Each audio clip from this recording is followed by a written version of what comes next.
ये इंपीरियलिज्म को अगर इसराइल की जरूरत थी तो इसराइल था, यानी इसराइल बताते खुद इसीलिए बनाया गया कि वो एक पूरे इलाके में एक गोया यूरोप का छोटा सा एक इलाका है जो कि हमारे इंटरेस्ट को प्रोटेक्ट करेगा।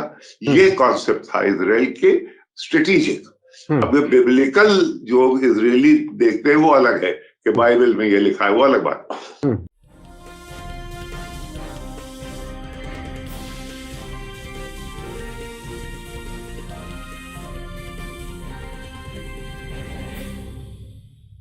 हेलो, नमस्कार, आदाब, सत श्री अकाल और अस्सलाम वालेकुम। मैं हूं मोहम्मद अहमद काज़मी, लेकर आया हूं आपका पसंदीदा कार्यक्रम आपके रूबरू। आज संडे है और आज हम फिर सईद नकवी साहब की खिदमत में मौजूद हैं। बहुत ही अहम वाकयात हैं जिन पर उनसे बात करेंगे, और जब भी हम उनसे बात करते हैं कुछ ना कुछ नई चीजें नए जाविये से सीखने को मिलती हैं। इस वक्त जो 2-3 बड़ी खबरें हैं जिन पर हम बात करेंगे, एक तो यह है कि अफगानिस्तान के पड़ोसी मुल्कों के फॉरेन मिनिस्टर्स की बीजिंग में मुलाकात हो रही है जिसमें भारत नहीं है। इसके साथ साथ इजराइल में एक मीटिंग हुई है अभी पिछले सैटरडे संडे को, जिसमें यूएई, मिस्र और मोरक्को और बहरीन, इन मुल्कों ने अमेरिका और इजराइल के फॉरेन मिनिस्टर्स से मुलाकात की है। यह बहुत ही अहम मुलाकात थी। पहली बार इजराइल की तारीख में 4 अरब मुल्कों के फॉरेन मिनिस्टर्स एक साथ मौजूद थे। और पाकिस्तान में इमरान खान की जो सियासी मुश्किलात हैं उस पर भी बात करेंगे, समझेंगे कि आखिर उसके पीछे क्या कुछ है, क्या बुरा लग गया कुछ लोगों को जिससे इमरान खान का सियासी कैरियर खत्म करने की जो कोशिश की जा रही है वो हुई है।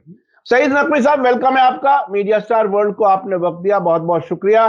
आप ये बताइए कि ये अफगानिस्तान के पड़ोसी मुल्कों में भारत कैसे गायब रहा, क्या कुछ है, क्यों ऐसा हो रहा है? बात समझ में आ नहीं रही। ऐसा लगता है कि हैशतानी हो रही है अभी पीछे। देखिए, ऐसा शुरू करें। हाँ। इस अफसाने को शुरू यूं करते हैं। जी जी। ये मुल्ला नसरुद्दीन अपनी कोठी के सामने कालीन के ऊपर अपने बैठे हुए हुक्का पी रहे थे, और 2-3 लोग वो कालीन छीनने की कोशिश कर रहे थे, उनके नीचे से वो बैठे हुए थे। बाहर से लोग गुजरे, उन्होंने कहा, मुल्ला, तुम कालीन पे जान दिए दे रहे हो, देखो पीछे से तो तुम्हारे घर में सेंध लग गई है, दाएं से और बाएं से लोग आके तुम्हारे घर का सामान लूटने के लिए आ रहे हैं। कहने लगे, मैं ये सब जानता हूं, ये इसलिए ये कर रहे हैं कि जब मैं दौड़ के इनको पकड़ूंगा तो ये मेरा कालीन चुरा लेंगे। वाह। तो लिहाजा वो घर उनका लूटने दो। तो ऐसा मुझे लग रहा है कि सबकी नजर यूक्रेन पे इतनी ज्यादा हो गई कि सब उसी पे लगे हुए थे, और ये भूल गए कि खामोशी के साथ चीन बहादुर अफगानिस्तान में बैठा हुआ है, और जब आपकी नजर इधर है, वो अपने तमाम डील्स, एक जितने भी प्रोजेक्ट्स हैं, जितने भी मिनरल्स हैं, जितने भी रिकंस्ट्रक्शन के और ईरान के साथ मिलके मसलन एक बाकायदा रेल लाइन जो कि हेरात होती हुई जाएगी और चीन से, यानी चीन से मिलेगी। तो गया अफगानिस्तान एक रूट हो गया, एक जरिया बन गया ईरान और चीन के बीच में, और तमाम बीच के ममालिक उससे फायदा उठाएंगे। एक तो ये हो रहा। अब जाहिर है कि ये मुज़िर है अमेरिका के लिए, लेकिन अभी वो यहाँ लगे हुए, इनका फोकस यहाँ है।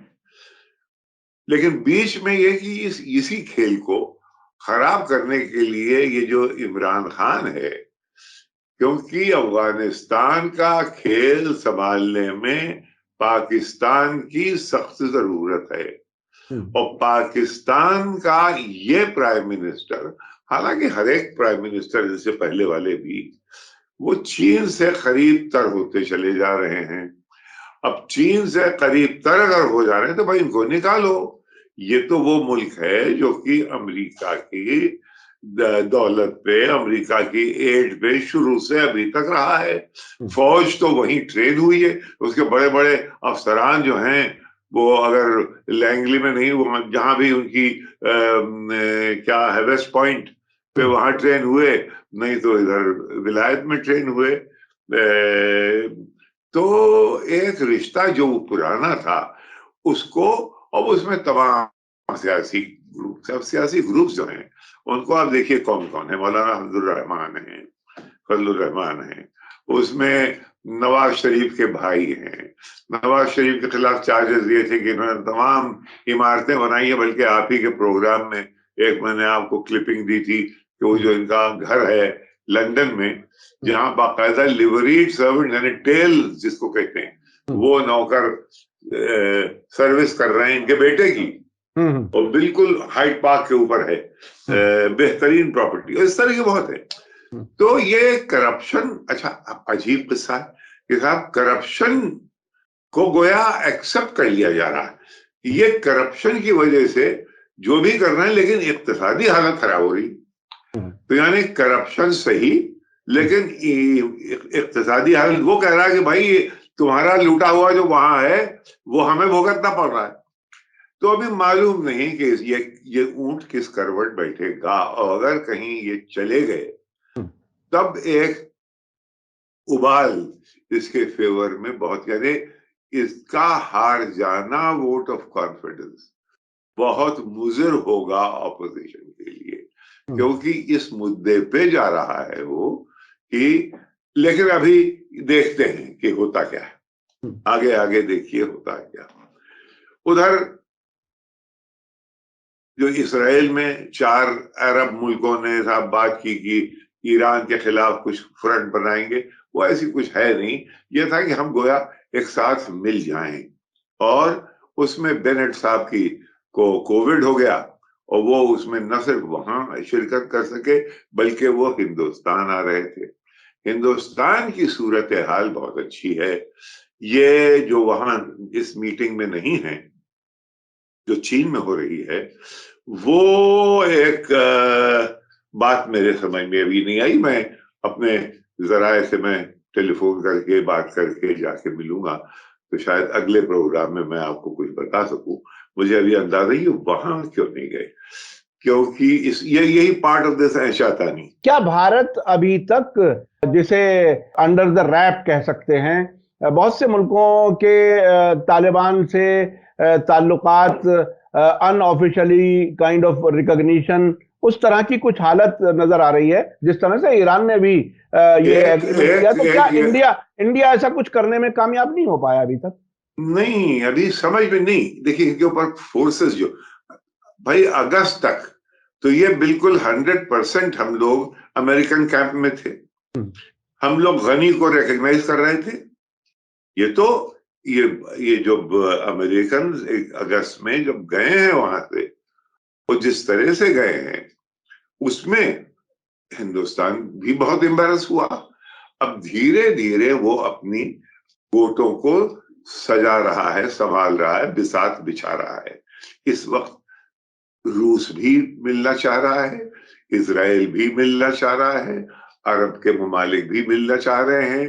वो टस जो वहां की फॉरेन सेक्रेटरी है वो आई है, बोरिस जॉनसन आने की कोशिश कर रहे हैं, बातें तमाम। यानी हिंदुस्तान इस वक्त ये है कि रुखे रोशन के आगे शम्मा रखकर वो ये कहते हैं, इधर आता है देखें या उधर परवाना जाता है। इस वक्त ये बार्गेनिंग पोजीशन हिंदुस्तान की बहुत बड़ी है, क्योंकि ये जो तय हो रहा है यूक्रेन में, ये यूक्रेन इसका मिनिमल हिस्सा है। ये तय होने वाला है कि ग्लोबल पावर जो है, ग्लोबल डिस्ट्रीब्यूशन ऑफ पावर 1945 दूसरी जंग अजीम के बाद से वेस्ट के हाथ में रही है और एंग्लो अमेरिकन कंबाइन के हाथ में रही है। क्या वो अब स्लिप हो रही है, और राइज ऑफ चाइना एक बड़ी चीज है वो, और खासकर उनका और रूस से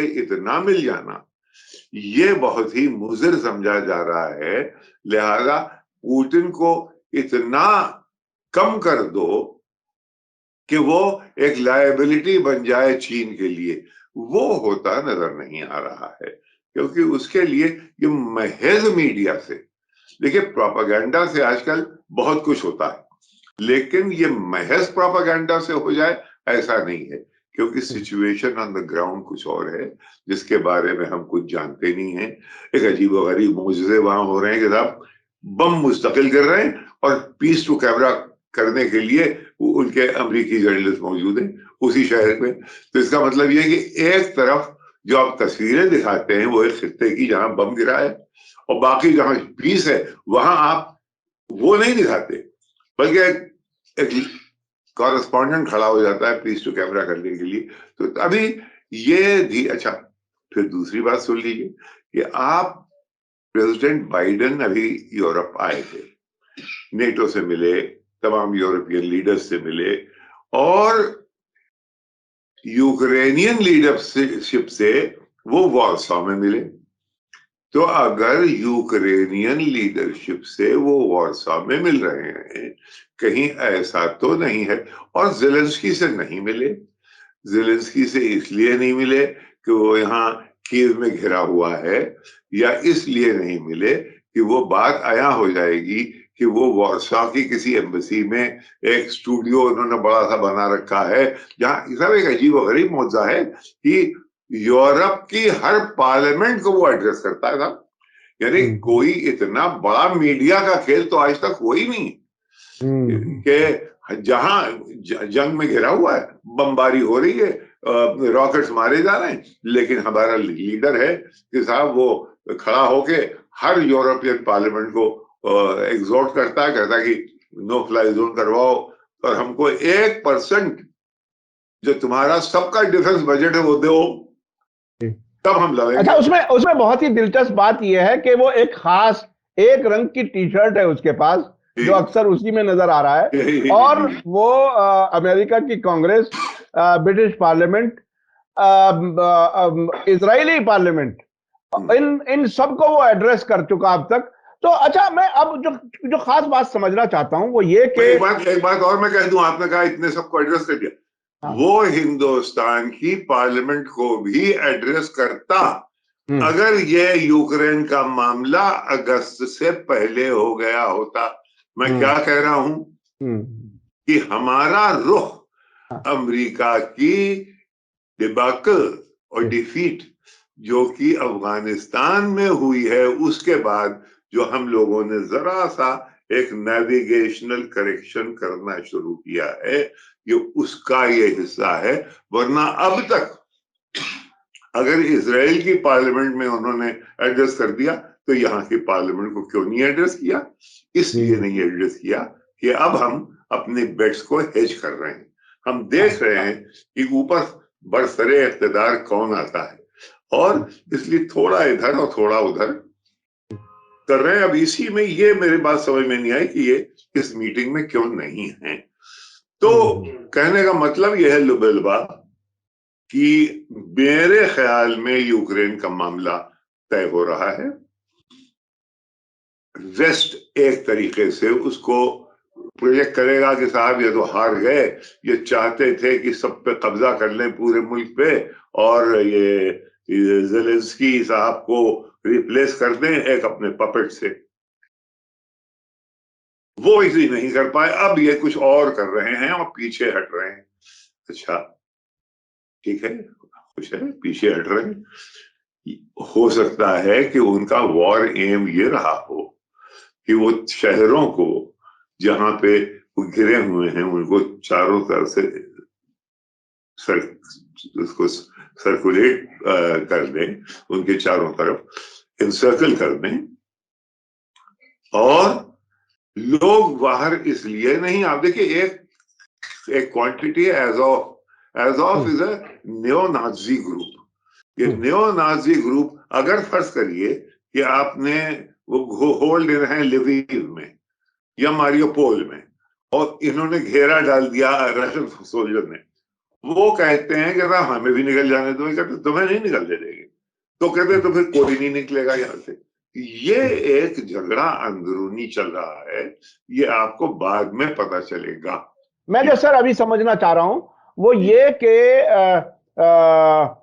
जब जंग शुरू हुई 24 फरवरी को और तकरीबन मार्च के पहले हफ्ते तक हमारे प्राइम मिनिस्टर कई बार रूस और यूक्रेन के लीडर्स से उन्होंने बात की। उस वक्त तक हमारे भारत के कुछ स्टूडेंट्स और दूसरे लोग फंसे हुए थे, लेकिन इस बीच में एक लंबे कई हफ्ते तक की खामोशी के बाद अब नई दिल्ली इतना इंपॉर्टेंट क्यों हो रहा है? नंबर एक, कल अमेरिका के एक नुमाइंदे यहां आए हैं।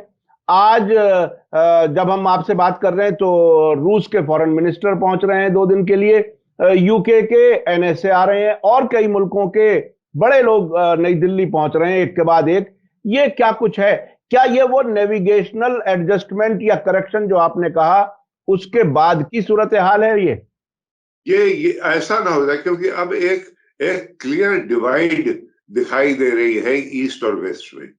यानी ये कि अब इंटरनेशनल ऑर्डर एक कोऑपरेटिव इंटरनेशनल ऑर्डर नहीं रहेगा, बल्कि बहुत ही विशसली कंपेटिटिव इंटरनेशनल ऑर्डर होगा। अब उसमें ऊपर उसकी अगुवाई कौन करेगा? वेस्ट की। और इस इंटरनेशनल ऑर्डर में चीन, रूस और बाकी ये ममालिक, भाई चीन और रूस का मतलब दुनिया की आधी पॉपुलेशन। ये ऐसा नहीं है आपने कह दिया सब सारा यूरोप और सारा वेस्ट आपके साथ है। आप नक्शे पे उस पे कलर कीजिए तो आपको बहुत छोटा सा इलाका है वो। बाकी तमाम इलाका एशिया का है, और यहाँ चीन का है, हिंदुस्तान का है, ईरान का है, ये सब ममालिक जो है अब ये अपनी, जिसे अंग्रेजी में कहते हैं प्लेस इन द सन, वो ढूंढ रहे हैं कि देखिए अभी तक तो आपने, अब आप प्रूव करिए कि आप इस लायक हैं कि आप वहां रहें। इसके बहुत से नतायज हो सकते हैं। इसके नतायज, अगर ये ऐसे ही ये कहानी चलती रही तो वही नहीं है कि हिंदुस्तान अभी से तो मांग रहा था कई कई कई बरसों से कि भाई सिक्योरिटी काउंसिल जो थी ये तो 1945 में आप लोगों ने आर्बिट्रेरली बना ली। अब उसके मेंबर है, हम इतनी बड़ी कुव्वत हैं, इतनी बड़ी मुल्क हैं, उसका वजह ये थी कि वो पाकिस्तान उसको न्यूट्रलाइज कर देता था कि अब इनको बनाएंगे तो वहां वो उसको जिंजर फिट पाकिस्तान शिकायत करने लगेगा। तो मुझे ऐसा कई दफे मैं कह चुका हूं, याद रखिए कि मुझे हालात ऐसे दिखाई दे रहे हैं कि ये कहीं हिंदुस्तान और पाकिस्तान और चीन, इसमें कुछ अगर इस किस्म का समझौता हुआ तो वो जो इनके यूएन सिक्योरिटी काउंसिल की मेंबरशिप में जो ममालिक मुखिल थे वो शायद हट जाएं, लेकिन इसके लिए भी वक्त चाहिए। ये इंटरनेशनल सिस्टम नया जो बन रहा है उसकी उसकी नौइयत क्या होगी, उसमें कौन कौन लोग होंगे। ये आमद और रफ्त जो आपको दिल्ली में दिखाई दे रही है ये इसीलिए है कि भाई देखो हम भी हैं।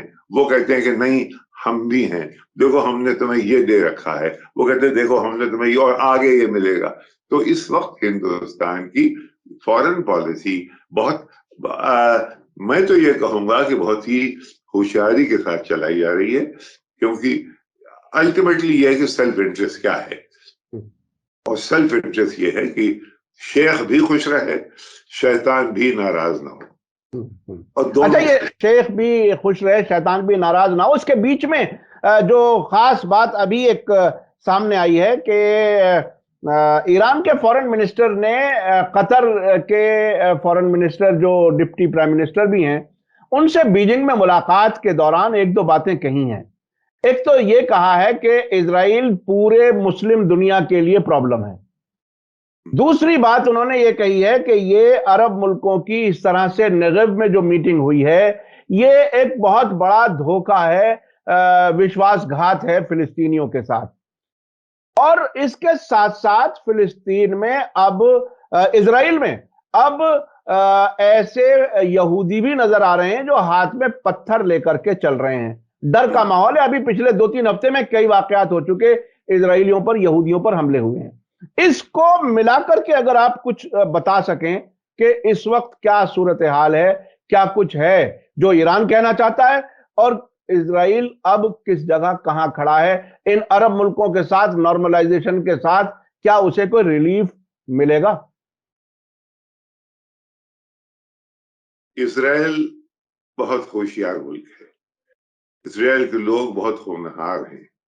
इजराइल वो मुल्क है जिसने एक जमाने में अल्बर्ट आइंस्टाइन को प्रेसिडेंटशिप ऑफर की थी, जो कि उसने मानी। तो बड़े ज़हीन लोग हैं, होनहार लोग, हुनरमंद लोग हैं। इनके असरात अमेरिका में बहुत हैं, लेकिन अगर अमेरिका ही के असरात कम हो जाएं और तो ये इंपीरियलिज्म को अगर इजराइल की जरूरत थी तो इजराइल था, यानी इजराइल बजाते खुद इसीलिए बनाया गया कि वो एक पूरे इलाके में एक गोया यूरोप का छोटा सा एक इलाका है जो कि हमारे इंटरेस्ट को प्रोटेक्ट करेगा। ये कॉन्सेप्ट था इजराइल के स्ट्रेटेजिक। अब बिब्लिकल जो इजरायली देखते हैं वो अलग है कि बाइबल में ये लिखा है, वो अलग बात। किस्सा ये था, अब अगर इंपीरियलिज्म को कहीं ऐसा लगा कि ये लाइबिलिटी है हमारे लिए, तब ये उसके लिए अब इजराइल भी अपने बेट्स को हेज कर रहा है, यानी और लोगों से जल्दी मिलके कि भाई टटोल रहा है कि भाई हमारा कहाँ किस जगह हमारा ऊंट किस करवट बैठे।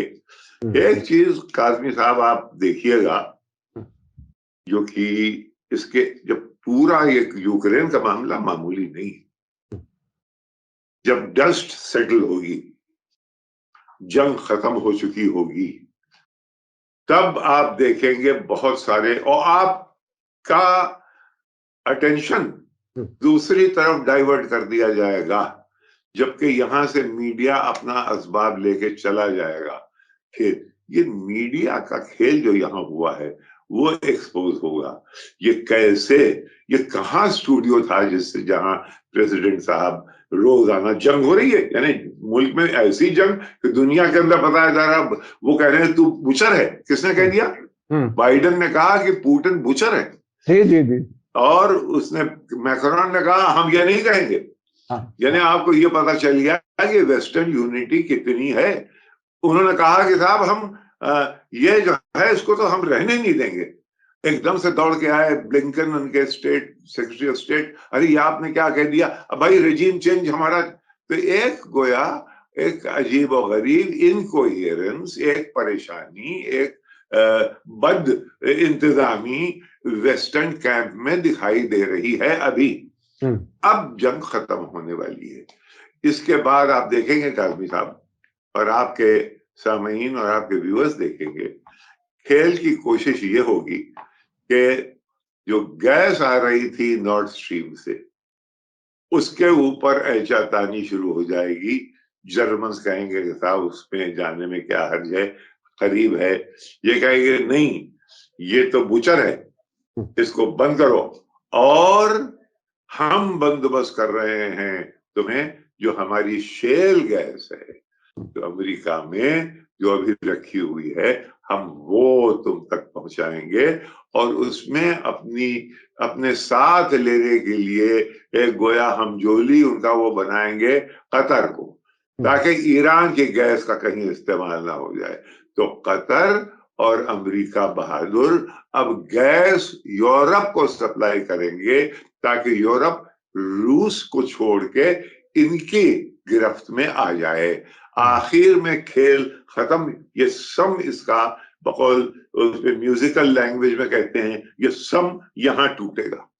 तो ये लेकिन जोग्राफियाई जो दूरियां हैं, आपको याद है कि सीरिया के रास्ते से गैस ले जाने की कोशिश थी, जिसकी वजह से ये सारी 2011 से अब तक जो तमाशा हम देख रहे हैं। तो ये अफगानिस्तान में, जी जी, अफगानिस्तान में यूनिकॉल, ये पूरी तंजीम यही थी कि भाई ये तुर्कमेनिस्तान, अफगानिस्तान, पाकिस्तान, इंडिया, ये एक पाइपलाइन लाई जाए, यूनिकॉल कंपनी का नाम था, इसीलिए पूरा जंग खड़ी की गई भाई। समझे? अब वो खेल बदलता रहता है, ये बदलते रहते हैं अंदाजे कूफी और शामी। जी जी जी। लेकिन बहरहाल वो जोग्राफियाई दूरियां, उसके साथ जो मुश्किलात होती हैं, वो कैसे वो रिजोल्व करेंगे, सारे दोस्त अगर एक ही जगह इकट्ठे होते, यूरोप और अमेरिका एक जगह होता और अपना सब कुछ दे देता, उसको भी तो इतनी दूरी से पहुंचाना है। और खुद कतर से भी गैस पहुंचाना, एक जाहिर है ईरान बीच में है, सीरिया बीच में है। लाना है जुए शीर का, जुए शीर के लाने से कम नहीं है, लेकिन यह है कि हमारा कंट्रोल यूरोप पे रहे, तो चीन रूस के कंट्रोल से ये हटे और रूस को चीन से दूर किया जाए, ये है तंजीम। तो इसी तरह हो रहा है, इसी तरह के एक जाल पेच में भारत को भी फंसाया गया था। मुझे फिर वही याद आ रहा है, Iran Pakistan gas pipeline viable नहीं है, तुर्कमेनिस्तान, अफगानिस्तान, पाकिस्तान, ये वाली लाइन आप ले लो, जिसका आज तक कहीं कोई जिक्र नहीं है। हम लोग आज भी एक तरह से जैसे कहा जा सकता है कि गैस की महंगाई की वजह से पूरा मुल्क त्राही त्राही कर रहा है, लेकिन जो बड़े लोग हैं, जो वॉशिंगटन में बैठे हैं, तेल अवीव में बैठे हैं, वो नहीं चाहते कि पड़ोसी मुल्क नजदीक आए, ताल्लुकात बेहतर हों, एक दूसरे की जरूरत पूरी करें। बहुत बहुत शुक्रिया। सईद नकवी साहब, आप कुछ कंक्लूजन, कुछ आखिर में कुछ कहना? कंक्लूजन यही है, बहुत अहम है ये, कि ये सिर्फ कि इमरान खान हार गए या जीत गए ये नहीं, कि उसका आफ्टर मौत, उसका असर अफगानिस्तान पे क्या होने वाला है, उसका असर ये जो टसल है कि पाकिस्तान में अमेरिका एक रिसर्च करना चाह रहा है, फिर आना चाह रहा है, क्योंकि चीन के उनसे बहुत ज्यादा ताल्लुकात बढ़ गए हैं। ये जो पहलू है उसमें हिंदुस्तान अमेरिका के साथ होगा। अभी फिलहाल जब तक कि ये मामलात रिजॉल्व नहीं हो जाते, आप समझे कि नहीं? लेकिन आखिर में मुझे याद आ रहा, अगर वो फिर से पाकिस्तान में अपना इन्फ्लुएंस बढ़ा करके अफगानिस्तान में उसी तरह से काम करना चाहते हैं, तो उधर तो तालिबान ईरान के नजदीक जा रहे हैं, रेलवे लाइन उनको दे दी गई है बनाने के लिए, बहुत से मिनरल्स की जो खदानें हैं उनके लिए भी ईरान से बात हो रही है। ईरान ऑलरेडी हेरात और उसके आसपास में बहुत से बिजली बनाने के कारखाने चला रहा है, बहुत सी जरूरतें पूरी कर रहा है। उसमें तो फिर मामला कहीं ना कहीं अटकेगा फिर, क्योंकि तालिबान उनके हाथ से ऐसा लगता है निकलते जा रहे हैं। नहीं, अब इस वक्त इधर लग गए ना, ये अटेंशन टोटल डाइवर्ट हो गया। ये किताब एक गोया प्री वर्ल्ड वॉर 3 में लग गया बाइडेन, और ये अब मुझे लग रहा है कि अगर पीस आ गई, जो आज दिखाई दे रही है, समझौते होने वाले हैं, मुझे ऐसा लग रहा है, तो ना तो पुतिन गए साहब, आप तो कह रहे थे असद चले जाएंगे, बशार अल असद, वो भी नहीं गए। आप कह रहे थे ये चले जाएंगे, ये भी नहीं गए। बस आप कह रहे थे तालिबान चले जाएंगे, वो तो वहां ऊपर हुकूमत कर रहे हैं। तो ये एक अजीब व गरीब स्थिति होगी, अजीब व गरीब सूरत हाल निकल रही है, जिसमें कि और हिंदुस्तान के लिए मौका ये है कि वो देखे कि पाला किधर भारी है और उधर उसके साथ खेलिए। जी जी जी, बहुत बहुत शुक्रिया सईद नकवी साहब। आपसे हम हमेशा बहुत सी चीजें, नई चीजें सीखते हैं और समझने की कोशिश करते हैं कि आखिर दुनिया किस तरफ जा रही है। बहुत बहुत शुक्रिया। मैं नाजरीन से कहूंगा, देखने वालों से, कि आप लोगों को बहुत कुछ मिलता है और हमें कमेंट्स वगैरह के जरिए भी मालूम होता है, बहुत आप पसंद करते हैं। सईद नकवी साहब हमें वक्त देते थे, उसके लिए बहुत बहुत शुक्रिया। इसी के साथ मुझे दीजिए इजाजत। धन्यवाद, शुक्रिया। जय भारत, जय हिंद। मीडिया स्टार वर्ल्ड के और वीडियो देखने के लिए हमारे चैनल को सब्सक्राइब करें और सीधे नोटिफिकेशन पाने के लिए बेल आइकन दबाएं। और अगर हमारी खबर सच्ची और अच्छी लगे तो अपने व्हाट्सएप, इंस्टाग्राम, फेसबुक और ट्विटर अकाउंट पर जरूर शेयर करें।